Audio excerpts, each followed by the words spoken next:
Conclusion 1. Un rêve sans fonction. Les rêves ont été créés pour qu'on ne s'ennuie pas pendant le sommeil. Pierre Dac. J'ai intentionnellement laissé de côté tout au long de cet ouvrage une question qui taraude pourtant le monde de la recherche sur les rêves. À lire les multiples théoriciens du rêve, il semblerait qu'une théorie de rêve ne soit pas tout à fait complète si elle ne désigne pas ce qui serait la fonction du rêve. La réponse à la question « À quoi sert le rêve ?»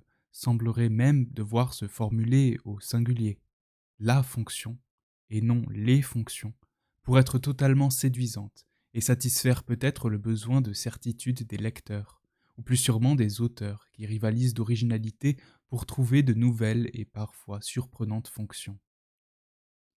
Ma conviction est que le rêve n'a pas de fonction unique, et que ce n'est pas en se demandant à quoi il sert qu'on peut parvenir à mieux le comprendre. Freud a ouvert la voie en formulant explicitement une telle fonction. Bien que le rêve soit essentiellement conçu par lui comme l'accomplissement de désirs ou de souhaits inassouvis, il postule tout de même que le rêve aurait un désir structurant permanent, à savoir celui de préserver le sommeil. Le rêve serait donc, selon la formule restée célèbre, le gardien du sommeil. Dans une lettre du 9 juin 1899 adressée à Fliess, il écrit « Il y a un seul désir que le rêve cherche toujours à réaliser. Désir cependant qui peut assumer plusieurs formes et qui est celui de dormir. On rêve pour ne pas être obligé de se réveiller, parce que l'on veut dormir. » Freud renvoie lui-même à des auteurs, Burdach, Novalis, Purkinje, qui attribuent au rêve une fonction guérissante ou apaisante par rapport aux blessures de la vie diurne. Le lecteur peut bien s'interroger sur les cas de rêves effrayants, angoissants, dérangeants, tristes, sur les rêves qui font sortir brutalement les rêveurs de leur sommeil en larmes, en nage, suffocant d'angoisse ou de peur.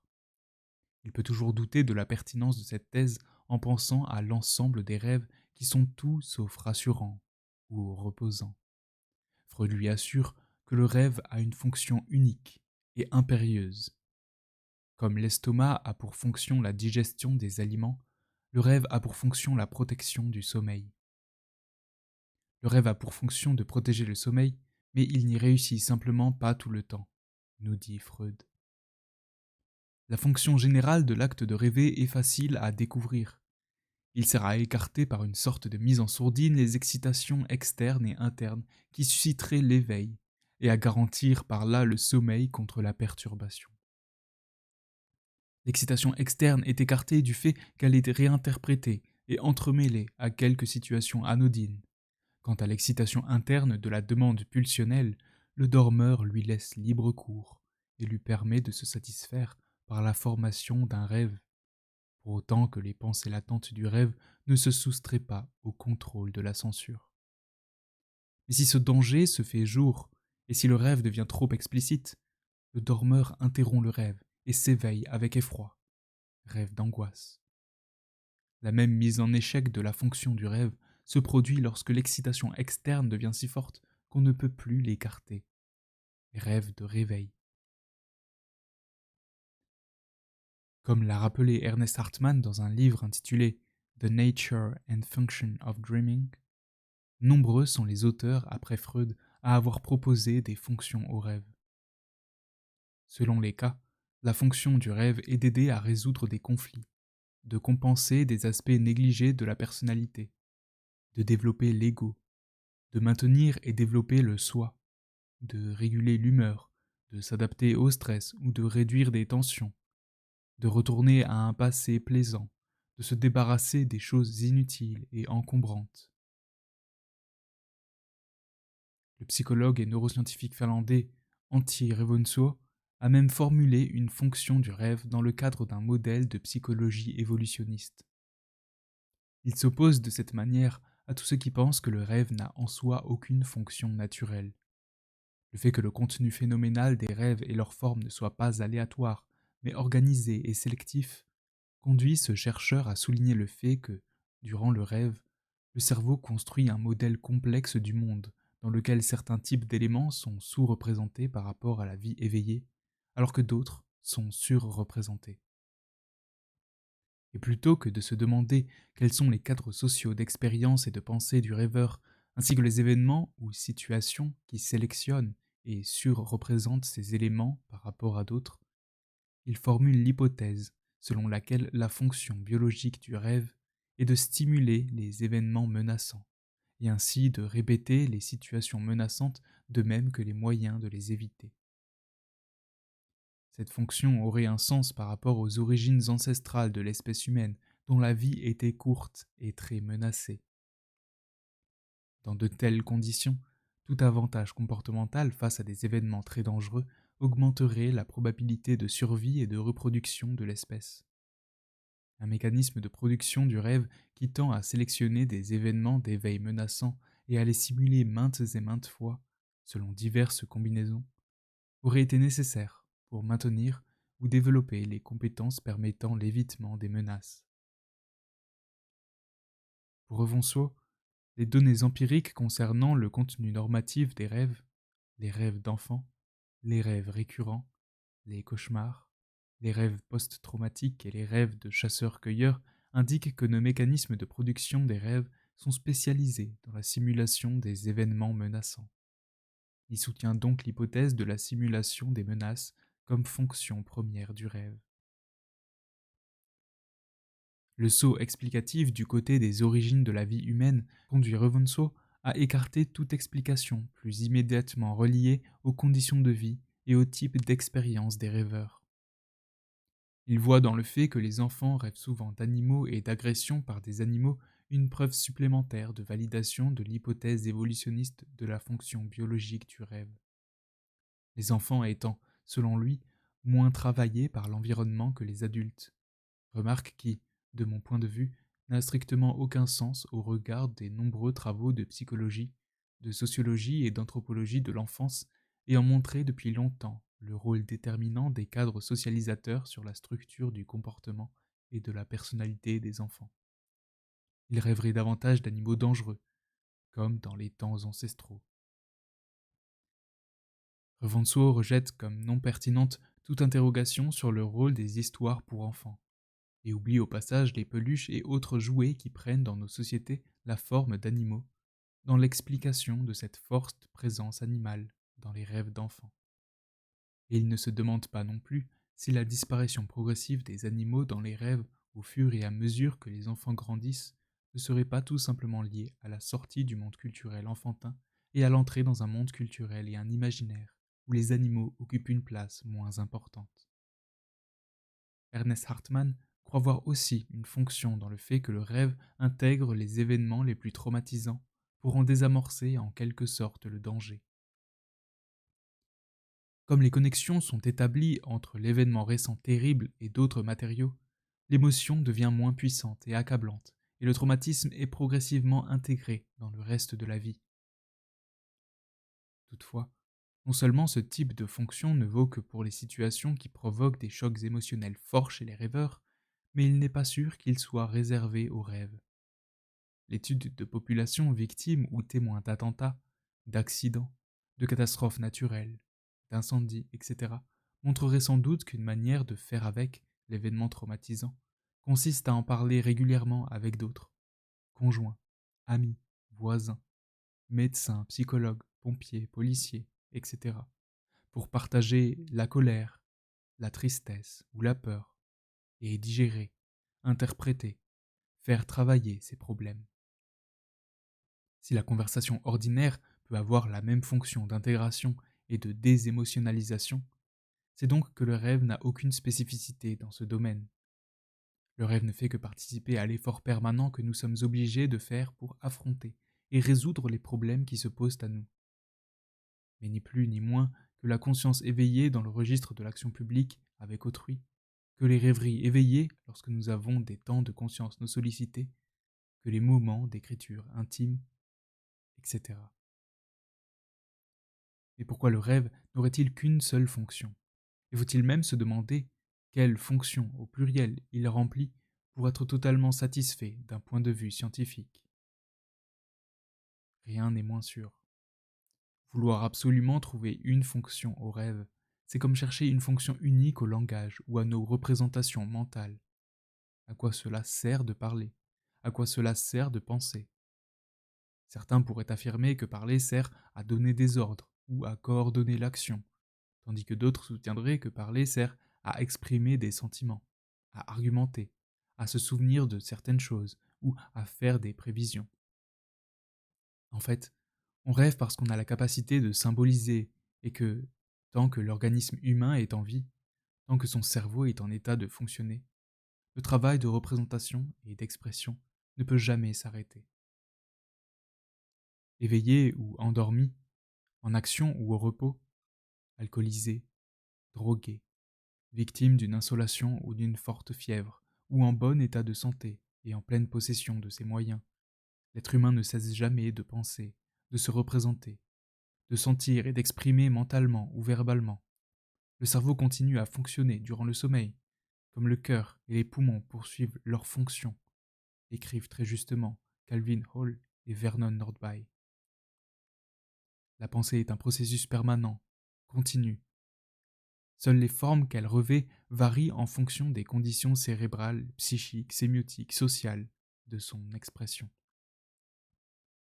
On pourrait donc dire qu'on rêve parce qu'on vit, et qu'on vit une vie d'être pensant, percevant et sentant, qui n'a d'autre fin que la mort.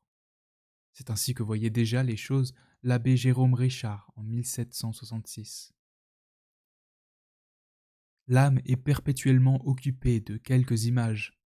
Son état de spiritualité ne lui permet aucun instant d'inaction. Elle n'est pas même libre d'être autrement. Son essence est la pensée. Semblable au feu qui n'existe que par le mouvement, elle est dans une action continuelle. Cette intuition est vérifiée par les travaux expérimentaux contemporains qui montrent que, même si certaines personnes ne se rappellent que rarement leurs rêves, il est fort probable que tout le monde rêve chaque nuit, dans toutes les phases du sommeil, et que seulement certains se souviennent régulièrement, de façon spontanée, de leurs rêves au réveil.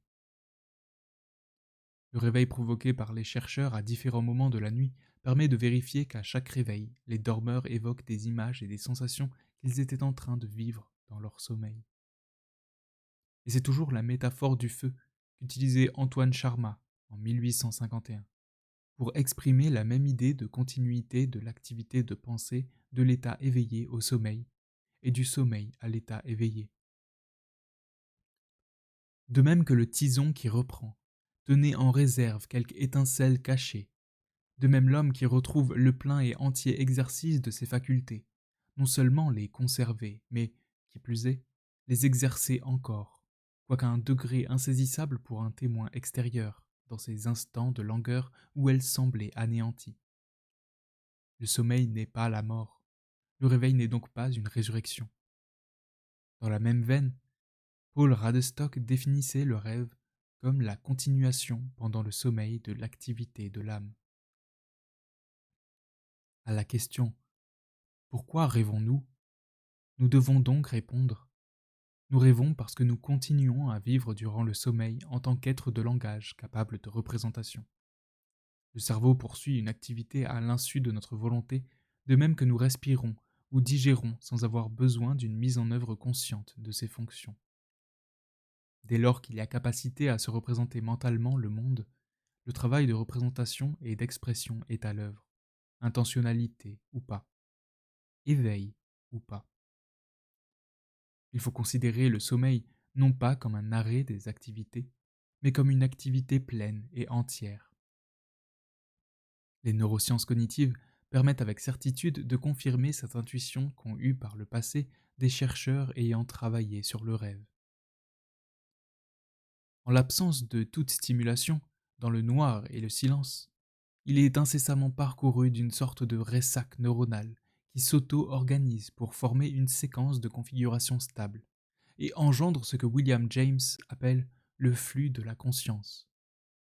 Un flot ininterrompu de pensées, librement déliées, sculptées seulement par les buts que nous avons en tête et qui ne vont que rarement interroger les entrées sensorielles. C'est le diurnocentrisme, celui qui nous enjoint de participer pleinement au monde socialisé des activités éveillées, qui nous a conduit à tort à considérer que le sommeil est passif, et que seule la vie éveillée est active, que le temps de sommeil est un temps d'inactivité, et celui éveillé un temps d'activité. Le rêve n'a rien de passif, il est une forme d'expression de notre esprit parmi d'autres. Les rêves sont les produits d'une capacité propre à l'espèce humaine de se représenter mentalement, symboliquement les choses, engendrées par des individus endormis, sans interaction directe avec leur environnement et sans possibilité de contrôle intentionnel ou volontaire de leur représentation. Cette forme de la pensée ou de l'expression humaine qui s'explique par la nécessité pour le cerveau humain de poursuivre son activité quelles que soient les conditions dans lesquelles il est placé, et par conséquent, y compris dans les temps de sommeil, n'a aucune fonction naturelle bien déterminée ou spécialisée. Considérée de ce point de vue-là, la fonction de gardien du sommeil formulée par Freud a quelque chose de tautologique. Si l'on s'accorde en effet sur le fait que le rêve est la forme de pensée qui se développe lorsque les personnes sont endormies, alors rêve et sommeil sont simplement indissociables, sans que l'on puisse dire que le premier a pour fonction de préserver ou de protéger le second. Le rêve ne sert pas à dormir, mais il est tout simplement le type d'activité mentale qui se déroule quand nous dormons. De même, dire que le rêve sert à permettre au cerveau de rester actif durant le temps d'inactivité physique que constitue l'état de sommeil, c'est convertir en fonction ce qui n'est que la description du rêve. Il ne sert pas à garder actif le cerveau durant le sommeil, mais il est le type de processus mental qui se déroule durant le sommeil, du fait que l'activité cérébrale ne cesse pas dans ces périodes d'endormissement. Les multiples exemples de rêves publiés par les chercheurs montrent qu'il existe des rêves de nature extrêmement variée. On rêve d'événements à venir angoissants, examens, départ en avion, entretien d'embauche, etc. Ou attendus et désirés, rencontres amoureuses, promotion professionnelle, etc. De moments passés, qui peuvent être des catastrophes ou des guerres dans les cas de rêves post-traumatiques, des situations humiliantes, embarrassantes, attristantes, comme des situations heureuses, de situations problématiques, d'un point de vue professionnel, familial, amical, sentimental, sexuel, politique, religieux, etc. De situations qu'on désire dans la vie, mais qui sont restées inassouvies, et ainsi de suite. Il y a autant de types de rêves que de types de sujets de réflexion ou d'émotion, d'interrogation ou d'inquiétude. Et il y a autant de fonctions du rêve qu'il y a de fonctions du langage. Faire d'un type d'usage du langage ou d'un type de rêve une fonction est un simple abus de généralisation. On passe alors indûment du constat d'un certain fonctionnement, ça marche comme ça, à l'attribution problématique d'une fonction, ça marche pour ça. Nous rêvons car nous ne pouvons faire autrement, tant que nous vivons, que de continuer à produire des représentations mentales, plutôt que de répondre à la question de savoir pourquoi nous rêvons ou quelle fonction est dévolue au rêve. Il est donc préférable de se demander pourquoi nous rêvons de ce que nous rêvons, et pas d'autre chose, et dans des formes déterminées, plutôt que dans d'autres. Et pour répondre à ces questions, il nous faut savoir comment fonctionne l'esprit humain, quel est le passé incorporé du rêveur, quelles sont ses préoccupations, quels événements récents il a vécus, et dans quelles conditions cérébrales, psychiques, sémiotiques, sociales il est placé lorsqu'il dort. Conclusion 2. Le rêve, la volonté et la liberté. Le rêve est la roue libre de l'esprit. Pierre Reverdy, Le livre de mon bord, 1948. En étudiant le rêve, la sociologie poursuit à sa manière l'œuvre de Freud, en montrant que les sciences sociales prêtent souvent encore trop de conscience réflexive et de volonté aux individus, porteurs de représentations, de goûts ou de préférences, de valeurs et d'intérêts conscients qu'ils n'en ont réellement. Freud disait que le moi n'est pas maître dans sa propre maison, et que l'activité psychique ne se réduit pas à l'activité consciente, intentionnelle et volontaire. Le dispositionnalisme sociologique ne présuppose pas que les ne présuppose pas que les dispositions et compétences dont sont porteurs les individus sont consciemment et volontairement mises en œuvre et contrôlées, ni même qu'elles sont connues d'eux. Mais l'étude du rêve contraint les chercheurs à se rendre compte de l'étendue de l'activité psychique cohérente, quoique non volontaire, mise en œuvre par les individus. Par leurs nombreuses bizarreries, les récits de rêve forcent à voir le sourd processus de rapprochement analogique inconscient qui poursuit incessamment son œuvre. Inversement, dans la vie éveillée, les récits plus ou moins cohérents de nos pratiques nous le font trop souvent oublier. En comparant les images du rêve aux récits éveillés pris dans des formes langagières conventionnelles et soumis à la censure des institutions, on ne parle pas en famille comme on parle à l'école ou au travail, des circonstances, on ne parle pas dans un repas de fête comme on parle lors d'un enterrement, et des interlocuteurs, on ne parle pas à un ami extra-professionnel comme on parle à son supérieur hiérarchique. On prend tout d'abord conscience de tout ce qui pèse en permanence sur nous dans la vie sociale éveillée et qui est moins prégnant dans notre sommeil. Nous avons tellement l'habitude d'adopter des formes langagières conventionnelles, adaptées aux caractéristiques des situations dans lesquelles nous nous trouvons, que nous ne voyons plus ce qui nous contraint nos formes d'expression. Mais prenant le formel et le visible pour le réel dans sa totalité, nous finissons par oublier l'en-deçà des apparences. Notre activité psychique involontaire se déploie durant les périodes de sommeil, mais aussi à l'état éveillé, dans les nombreux temps de rêverie éveillée, entrecoupés par des interactions et sollicitations externes, comme dans les moments de dérèglement du discours et du comportement, hallucinations, délires, lapsus et autres actes manqués, qu'occasionnent fatigue, fièvre, maladie mentale, prise de drogue ou d'alcool, etc. On pourrait penser que les rêveries éveillées, les pertes temporaires de contrôle de soi, ou bien encore certains actes criminels qui donnent l'impression d'avoir été faits par un autre que soi, je n'étais plus moi-même, ne sont que des moments exceptionnels qui ne méritent pas d'être placés au centre de l'attention sociologique. Et pourtant, même les temps d'action, d'interaction et de réflexion éveillés, qui ont toutes les caractéristiques de moments conscients et parfois même rationnellement organisés, sont sourdement reliés à cette même activité psychique inintentionnelle qui demeure à l'arrière-plan des gestes, paroles, décisions et réactions individuelles. Les sociologues travaillant exclusivement sur l'état éveillé des conduites humaines publiquement organisées oublient tout ce qui grouille sous la surface rationnelle, publique et officielle des choses. Le rêve, lui, fait apparaître plus que toute autre expression symbolique les analogies pratiques, inintentionnelles, qui, structurées par nos expériences sociales passées, nous guident en permanence et structurent nos rapports au monde et à autrui. Et c'est in fine toute la sociologie qui peut être transformée par la prise en compte des rêves dans sa théorie de l'acteur et de l'action. Il faut donc se demander ce que la sociologie serait si elle examinait nos vies éveillées avec le regard qu'elle est obligée de porter sur les productions symboliques qui se déploient durant les périodes de sommeil. Elle serait notamment obligée de tenir compte de l'épaisseur et de l'opacité de l'expérience passée, engagée dans nos actes corporels comme langagiers, dans nos actions et interactions dont nous ne saisissons la plupart du temps que la surface. Chacun de nos gestes, chacune de nos paroles sont pourtant gros de toutes les expériences passées auxquelles ils font écho. Ce qui s'agite, s'exprime et commande en nous nos désirs, nos pensées et nos actes. Nous n'en voyons que la pointe consciente ou visible.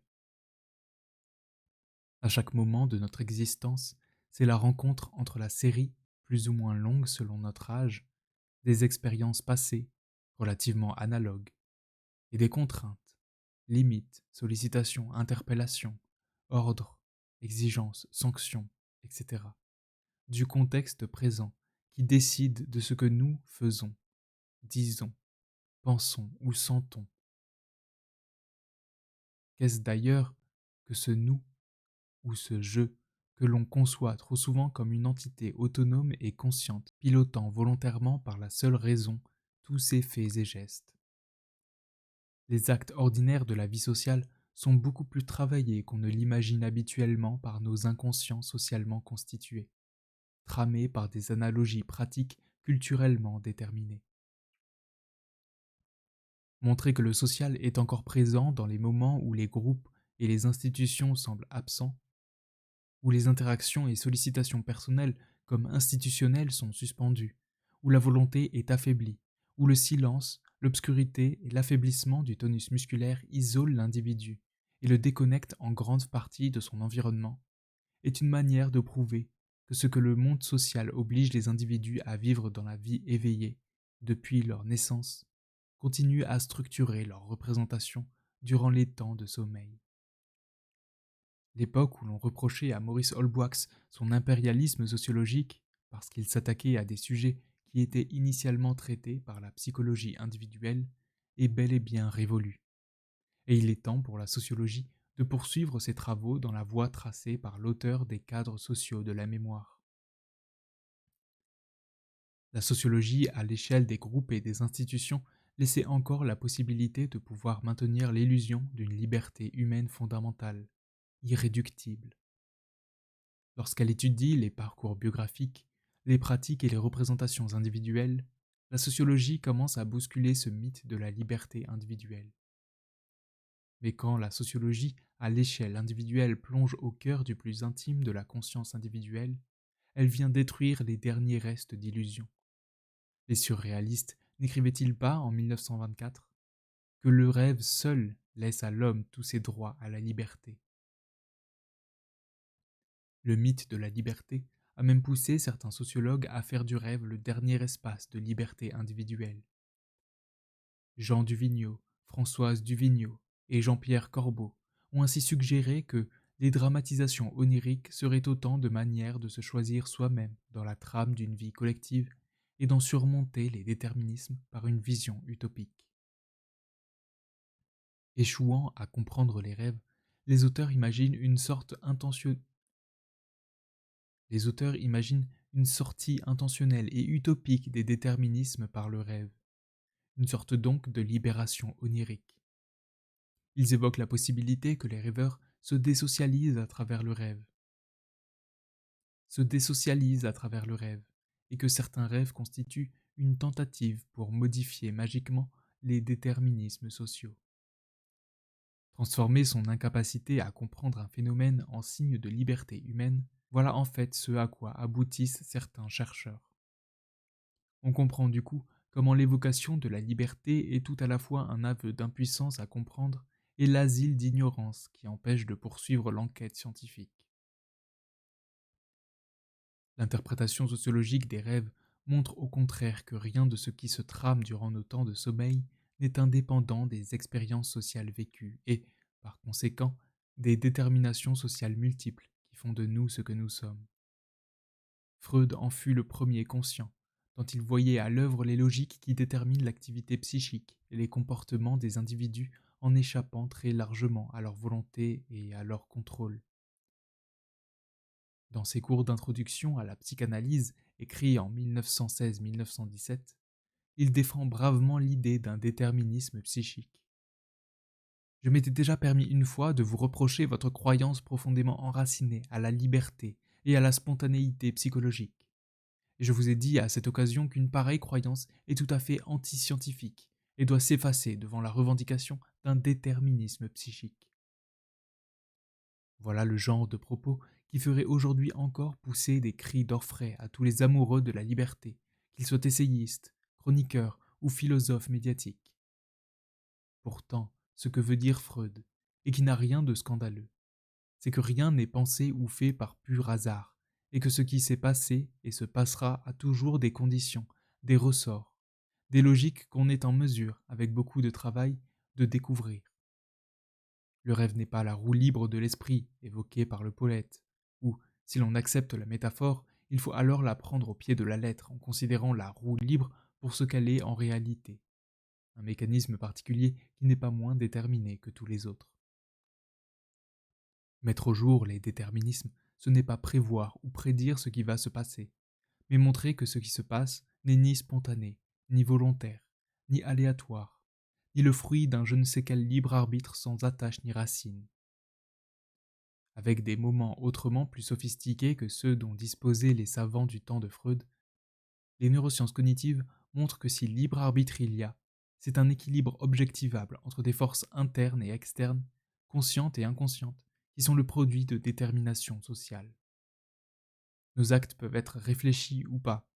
Il existe des réflexes ou des actions que nous réalisons sous l'impulsion de nos émotions inconscientes, et d'autres que nous choisissons après une authentique délibération consciente. Ce sont ces dernières qui me paraissent justifier le terme de libre arbitre. Si j'ai une décision difficile à prendre, je peux considérer toutes les alternatives pendant le temps qu'il faut. Chacune des alternatives est pondérée par mes connaissances passées, mes préférences, les conséquences anticipées sur les autres, le poids que je leur attribue, etc. Tout cela est pondéré dans cet espace de travail conscient. Dans ce cas-là, je pense qu'on a raison de parler de libre arbitre, même si quelqu'un ayant eu accès à chacune de mes synapses à l'avance aurait pu prédire cette décision. On voit bien dans ce propos du psychologue cognitiviste Stanislas Dehaene que la décision, même lorsqu'elle est longuement pesée ou délibérée, n'en est pas moins socialement déterminée. Nos connaissances et expériences passées sont socialement différenciées, de même que nos préférences et nos rapports aux autres. Et ces délibérations, qui reposent sur une multitude de perceptions et d'opérations de pensée inconscientes, ne nous libèrent pas des déterminismes. Ce qui advient, dans l'ordre social comme dans l'ordre physique, à des échelles macroscopiques comme à des échelles microscopiques, n'est pas toujours prévisible, sans cesser pour autant d'être entièrement déterminé par des forces multiples. Ce qui fait de la sociologie une science particulièrement complexe, tout particulièrement quand elle travaille à l'échelle individuelle, c'est que les individus qui agissent en société à la fois sont porteurs de propriétés incorporées multiples et sont soumis en permanence à des forces variables qui sollicitent différemment ces propriétés en fonction des contextes d'action dans lesquels ils se trouvent. Chacun de leurs comportements singuliers est tout aussi imprévisible que le résultat d'un jet de 2 dés sur une table. Il est impossible de prédire les chiffres qui vont sortir, et pourtant les chercheurs savent que le résultat final est totalement déterminé physiquement. Les chiffres qui vont sortir, les points qui apparaissent sur les faces visibles des 2 dés, dépendent de la manière dont sont constitués les dés, plastique, métal, papier, carton, etc., de leur poids, de leur taille, et de leur degré d'homogénéité physique. On sait que les dés pipés sont conçus de telle manière que certaines valeurs soient plus probables que d'autres. De la position initiale des dés dans la main, de l'inclinaison du jet de dés, de la force du lancer, de la résistance de l'air, et des possibles mouvements de masse d'air, de la nature de la surface de réception des dés, plus ou moins lisse ou rugueuse, sur laquelle ils vont glisser ou rouler, des interactions physiques éventuelles entre eux dans le creux de la main, et même une fois lancés s'ils s'entrechoquent, etc. Tout cela est parfaitement déterminé, nous le savons. Mais ce que nous ne savons pas, c'est faire les calculs nécessaires pour combiner l'ensemble de ces données physiques et de ces forces et prédire les chiffres qui vont apparaître une fois les dés stabilisés. Si l'on imagine qu'en plus de tout cela, les dés ont chacun une histoire différente, et que l'environnement dans lequel ils sont plongés est aussi le produit d'une histoire, on a une idée du haut degré de complexité auquel les chercheurs en sciences sociales ont à faire face. Tous ceux qui résistent à l'idée de déterminismes sociaux pesant sur les conduites individuelles ont à la fois une vision du social exclusivement collective et une image simpliste et mécaniste du déterminisme. Ils ont beau jeu alors de faire remarquer que tous les prisonniers ne sont pas issus de groupes dominés de la société, que tous les parlementaires n'appartiennent pas aux classes dominantes, que tous les hommes ne sont pas violents avec leurs compagnes, ou bien que tous les enfants de milieux populaires ne sont pas en échec scolaire, pour faire avancer leur propre interprétation. C'est la responsabilité individuelle, c'est une question de volonté ou d'effort, etc. Roger Bastide notait déjà la défiance des psychanalystes vers la théorie sociologique du crime. Si le milieu est responsable, on ne comprend pas pourquoi, parmi les individus qui appartiennent au même groupe, certains seulement deviennent des criminels et les autres non. Il faut donc que la constitution individuelle, la structure psychique de la personne domine les facteurs sociaux. Le déterminisme serait ainsi l'explication univoque par le milieu social. Pourtant, à l'échelle des groupes, la sociologie ne peut tenir que des raisonnements probabilistes. Elle ne dit pas que tous les hommes battent leur conjointe, mais que, en l'état actuel des choses, la probabilité qu'une femme soit battue par un homme est infiniment plus grande que la probabilité qu'un homme soit battu par une femme. Et, lorsqu'elle s'exerce à l'échelle individuelle, la sociologie ne s'en tient pas à de grandes explications par le milieu, la classe ou le groupe, mais essaie de saisir la combinaison d'une multiplicité de déterminismes sociaux, internes comme externes, ce que l'on découvre à l'état intériorisé dans les dispositions comme ceux que l'on découvre à l'extérieur de l'individu, propriété des personnes, groupes et institutions fréquentés. Ce sont ces contraintes croisées qui déterminent les individus d'un même groupe à se comporter différemment. Au sein de la même famille, les expériences des unes et des autres ne sont jamais parfaitement identiques. Les interactions ou situations vécues jamais strictement les mêmes.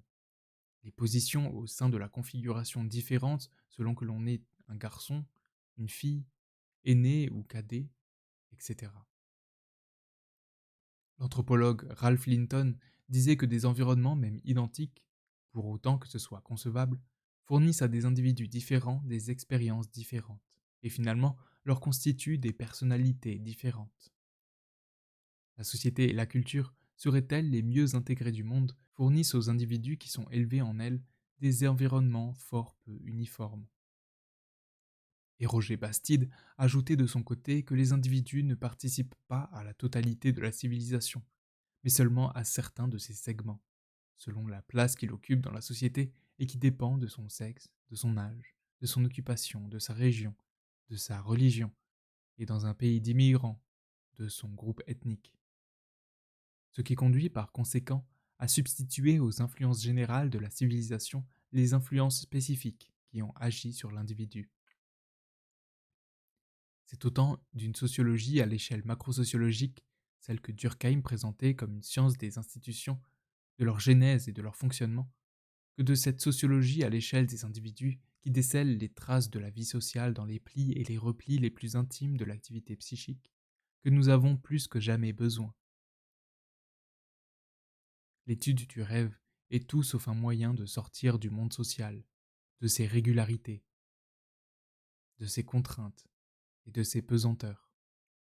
Elle participe à la découverte des logiques par lesquelles les individus affrontent en permanence, en les exprimant, les problèmes qui sont les leurs, mais qui n'en viennent pas moins de l'extérieur. La sociologie des rêves, comme science des déterminations sociales qui entrent en jeu dans l'expression onirique, constitue donc une attaque ultime contre les illusions de la liberté et de la volonté du sujet. En travaillant sur le rêve, en montrant que sa fabrication est indissociable des expériences sociales passées comme présentes du rêveur, mon intention est de montrer que le social gît dans les plis les plus intimes des individus, y compris dans les moments de sommeil où il semble le plus complètement déconnecté des réalités sociales ordinaires. Les logiques sociales continuent à marquer leur présence dans l'activité psychique du rêveur, en l'absence immédiate de toute institution, de tout groupe, de toute interaction ou de toute sollicitation extérieure. L'interprétation sociologique des rêves est une manière assumée de faire tomber, encore et encore, dans la tâche paraît sans fin, les résistances rencontrées par les sciences sociales, et tout particulièrement par la sociologie, concernant leur prétention à dévoiler les logiques sociales, et ce qu'il faut bien appeler les déterminismes sociaux à l'œuvre dans l'expérience humaine la plus personnelle. Coda. Sens et enjeu de la formulation d'interprétation des pratiques. L'ambition d'une formule générale d'interprétation des pratiques, quelle que soit leur nature, est d'unifier des efforts de connaissances séparés, et le plus souvent concurrents, à propos du monde social. C'est la concurrence entre programmes et entre chercheurs qui empêche de voir les liens logiques qui pourraient les unir. En effet, si elle peut être un moteur de la volonté de savoir, la concurrence a également pour conséquence de rendre partiellement aveugle une grande partie des concurrents, alors qu'une vision plus ample et distanciée permet de résoudre plus efficacement les problèmes scientifiques qui se posent et d'interpréter plus justement les pratiques humaines. On pourrait dire que chaque concurrent a tort de ne pas voir en quoi les autres ont partiellement raison.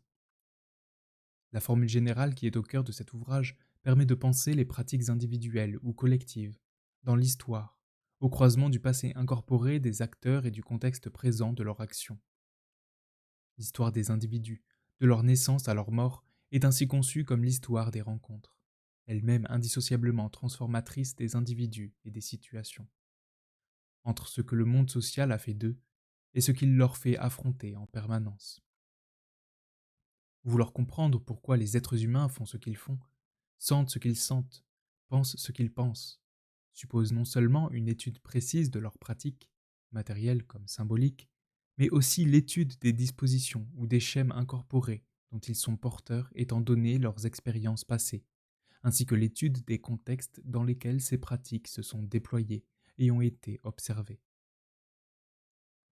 Il est possible, par exemple, de comprendre les comportements et les performances scolaires d'un enfant sans tenir compte à la fois des dispositions sociales, formées notamment au sein de sa famille, rapport au savoir et au langage, rapport à l'autorité, dispositions culturelles, sens de la compétition ou degré d'ascétisme, etc., qu'il importe dans le contexte scolaire et du contexte scolaire en question, la nature des savoirs qui s'enseignent, la nature du rapport au savoir qui s'y inculque, la nature des techniques et dispositifs pédagogiques, la nature des relations d'autorité qui s'instaurent entre les enseignants et les élèves, etc.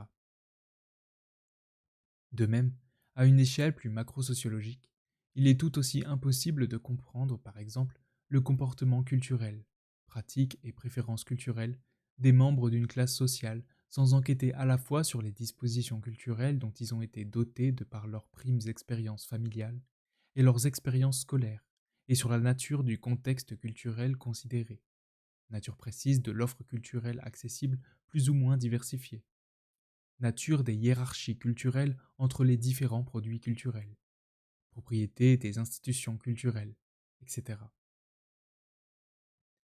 La relation entre disposition et contexte est une relation dialectique qui ne peut se ramener à une simple relation de cause à effet qu'on imagine le plus souvent, pour des raisons chronologiques, du passé vers le présent, mais parfois aussi, d'un point de vue pragmatiste, du présent vers le passé.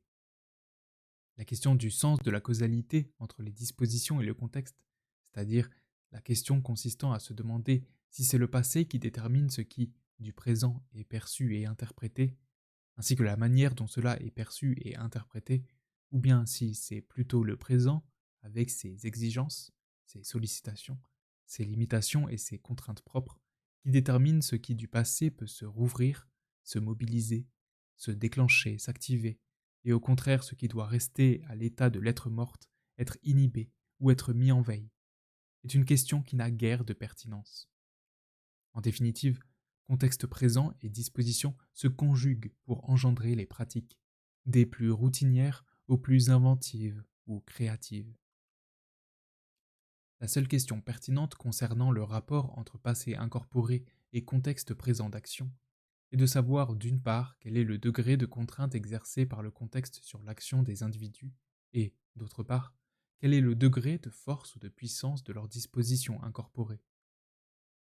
Tout d'abord, il y a des contextes forts et des contextes faibles, des contextes fermés ou rigides et des contextes ouverts ou souples, des contextes institutionnalisés et même codifiés, par exemple un discours officiel ou une plaidoirie dans un tribunal, et des contextes flous, lâches ou faiblement institutionnalisés, par exemple une discussion entre amis. L'institution militaire n'est pas le groupe d'amis, l'institution familiale n'est pas l'institution scolaire. Le champ juridique n'est pas le jeu littéraire. L'entretien d'embauche n'est pas la conversation informelle au café. La démonstration mathématique n'est pas le rêve ou la rêverie éveillée, etc. Ensuite, les dispositions incorporées sont plus ou moins fortement constituées, et leur force dépend du degré de renforcement qu'elles ont connu. Les dispositions qui ont bénéficié d'une mise en place précoce, systématique et durable sont infiniment plus fortes et actives que les dispositions constituées plus tardivement, plus occasionnellement, et sur une période de temps plus courte. C'est pour cela que les dispositions culturelles incorporées par les enfants des classes dominantes à fort capital culturel sont infiniment plus fortes et efficaces dans leurs effets que les dispositions culturelles des enfants des classes populaires ou des classes moyennes, qui apprennent à les constituer moins systématiquement, moins durablement, et ou plus tardivement, du fait essentiellement de l'action socialisatrice de l'école.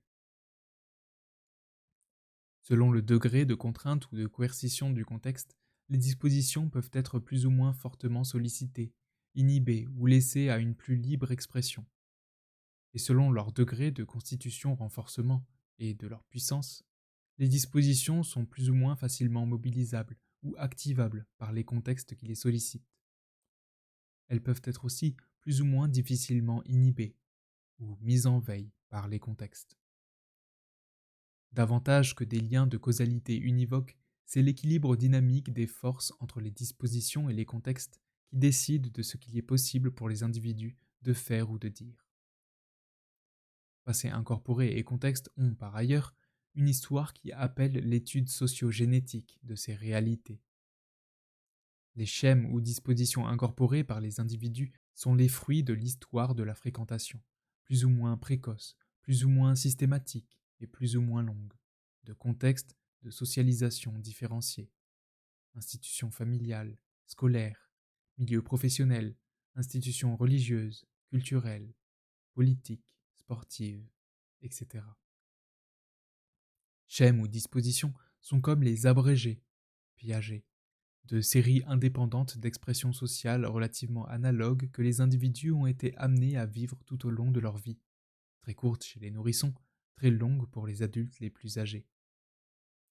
Le contexte présent d'action de la formule, avec ses propriétés spécifiques, est aussi le produit d'une histoire plus ou moins longue.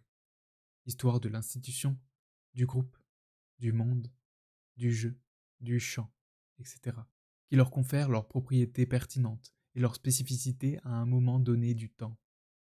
Par exemple, l'institution scolaire n'a rien d'une essence éternelle, mais n'a cessé de se transformer depuis les collèges d'Ancien Régime jusqu'à nos jours. Ou encore, l'état des enjeux et des rapports de force entre courants ou pôles d'un champ scientifique donné varie beaucoup au cours de son histoire. Le contexte présent peut donc être considéré de deux points de vue différents. 1. Du point de vue des effets de socialisation qu'il produit sur les individus, renforcement ou modification marginale de schèmes ou dispositions déjà incorporés, ou constitution de nouveaux schèmes ou dispositions. 2. Du point de vue des effets immédiats de déclenchement ou de mise en veille, d'activation ou d'inhibition des schèmes ou dispositions déjà incorporés par les individus.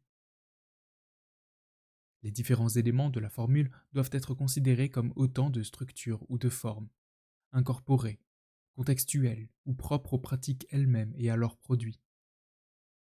Déterminer la nature de ces structures constitue un premier objectif de connaissance. Il s'agit alors de chercher à mettre en évidence la structure des expériences incorporées, sous la forme de schèmes ou de dispositions, la structure des contextes d'action, structure de l'interaction, structure du groupe, de l'institution, du monde du jeu ou du chant, etc. Et la structure des pratiques observées, structure du comportement, structure du récit ou du discours, structure de l'activité, etc. Mais chacun de ces objectifs de connaissance, connaître les structures incorporées, connaître les structures contextuelles, connaître la structure des pratiques, est parfois considéré par les chercheurs comme une fin en soi, ce qui contribue à séparer et isoler les éléments indissociables de la formule.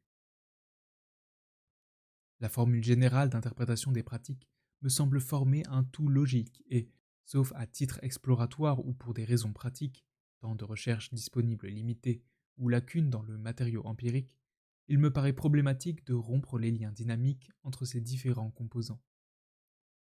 C'est pour cette raison que j'ai indiqué, en lien avec la formule, les dérives ou réductions interprétatives possibles. 1.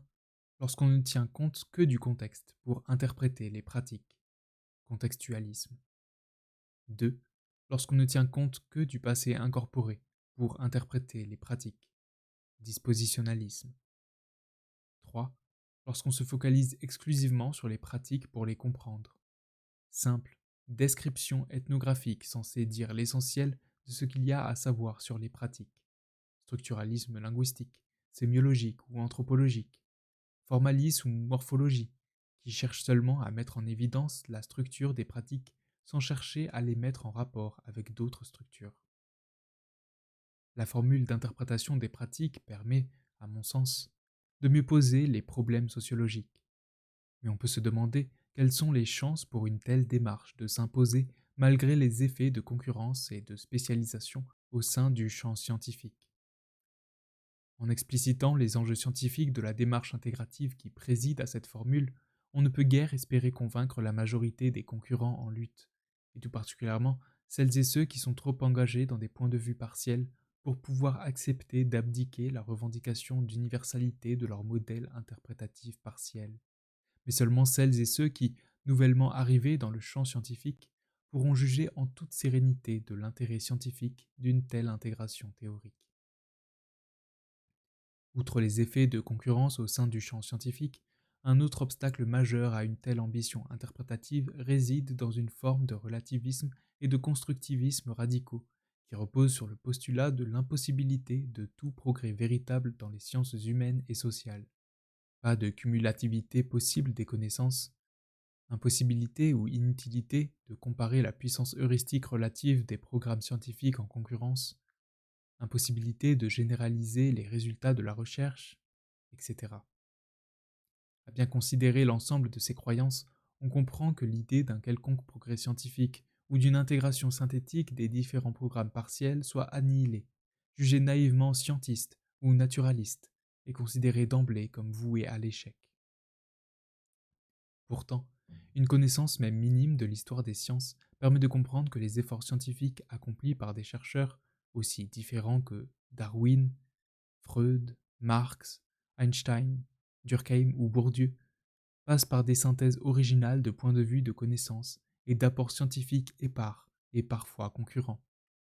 Faire des ponts entre des approches jugées opposées, c'est-à-dire les approches physiques de l'infiniment grand et de l'infiniment petit, celles de la théorie de la relativité générale et de la mécanique quantique.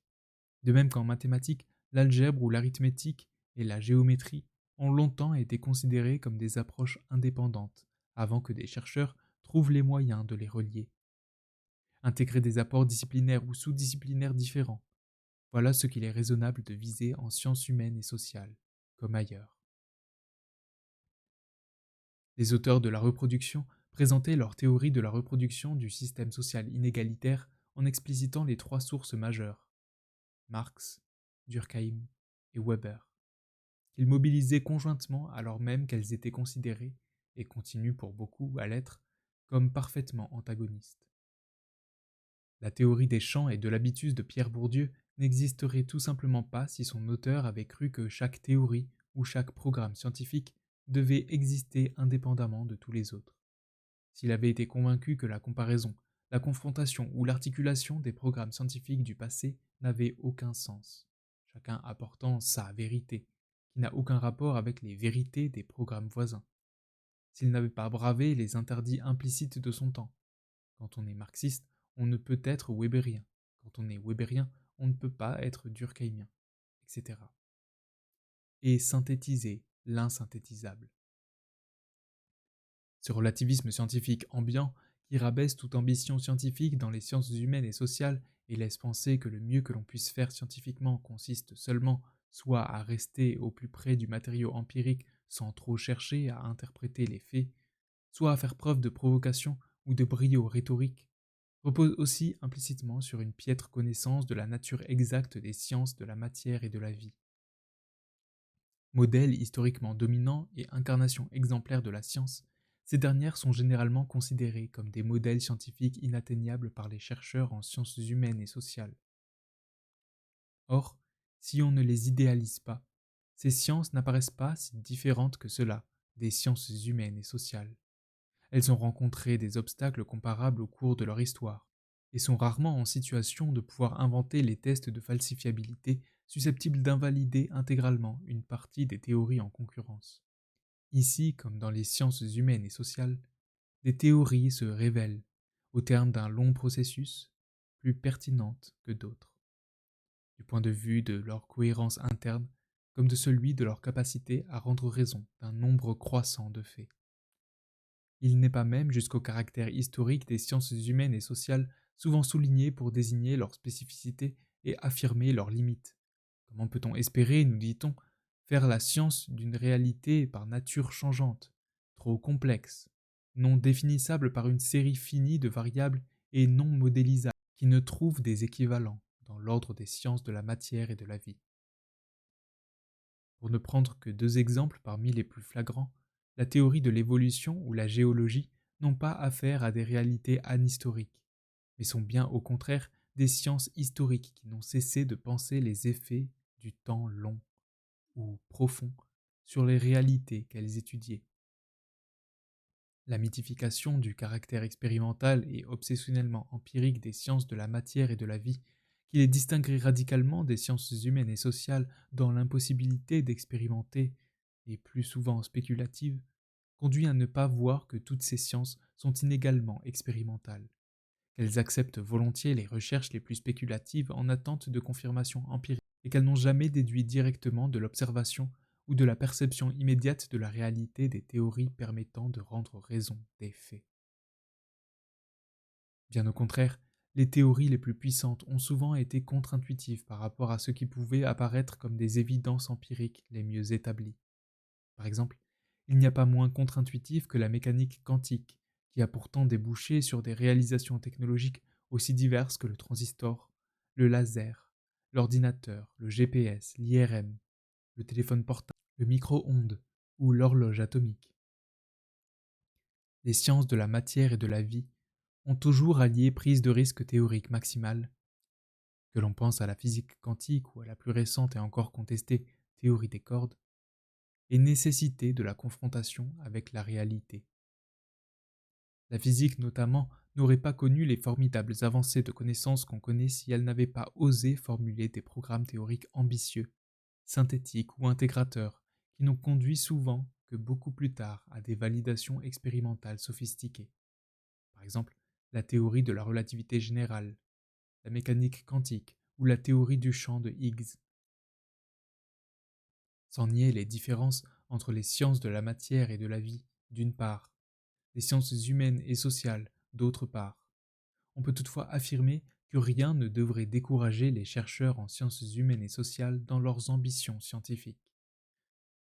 Hormis des obstacles sociaux puissants, mais parfaitement surmontables, rien a priori ne s'oppose épistémologiquement à la possibilité pour elles, notamment, de formuler des théories synthétiques ou des modèles intégrateurs.